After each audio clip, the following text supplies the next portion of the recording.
American poet Ron Rash is quoted as saying, "Appalachia is a region of contrasts, beauty and desolation, wealth and poverty, culture and isolation. It is a land that is both real and mythic, inspiring the imagination and challenging the soul." I have always felt this quote spoke to the heart of not just the mountains, but the creative people inside of them.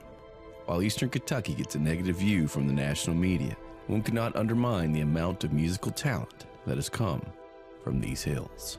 From the high mountains to the foothills, Appalachia's produced so many prolific songwriters and musicians.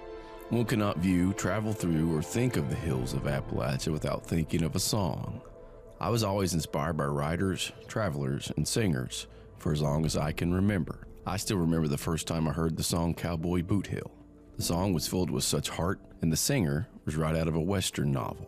This singer was none other than Rob McNerlin. For the past 30 years, Rob McNerlin and his Beatnik Cowboys have performed over 1,000 shows, providing a backdrop and song to all those that listen. I first met Rob in the year 2004, when Rob would play in the coffee shop I worked at in Moorhead, Kentucky. Rob always had time to talk to me about harmonicas, Bob Dylan, Western poets, and of course, great Western wear. His music spoke to others. I even had the chance to have Rob on my old TV show, Art This. Rob's songs tugged on heartstrings and spoke to me as a fellow Appalachian. I have seen Rob perform less and less as I have grown older and have had less time to travel because of work. I was surprised in 2024 when I saw a post on Rob's social media about Rob stepping away from playing music. I immediately reached out to Rob and asked him if I could tell his story in a film. So here we are, and this is my take. My name is Stephen Middleton, and for the past 20 years, I've been fortunate enough to make documentary films. Through highs and lows, I have told the story of people, places, and remarkably interesting things.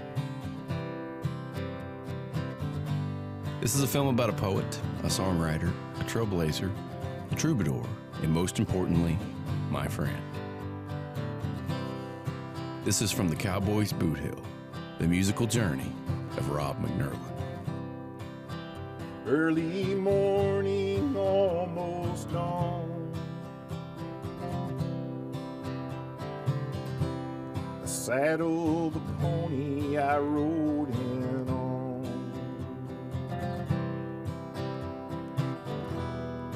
You know I told you I must go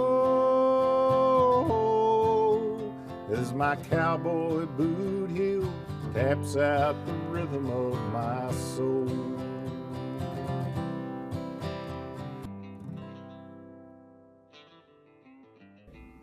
Then let's go ahead and do it, right? Okay. My name is Stephen Middleton, and for the past 20 years, I've produced documentary films. In 2004, I worked at a coffee shop, and in that coffee shop, I had a job of making drinks, food, and running sound.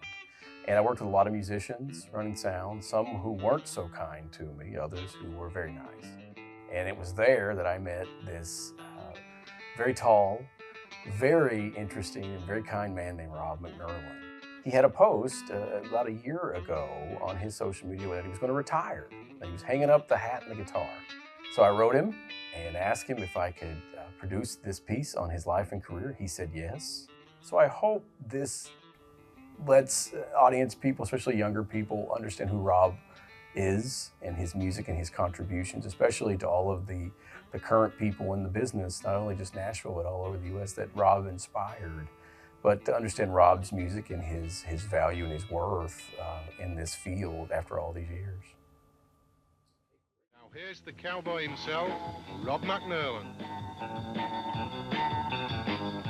Well, I grew up in Westwood, just right outside of Ashland here, and music was all my mom and dad's fault.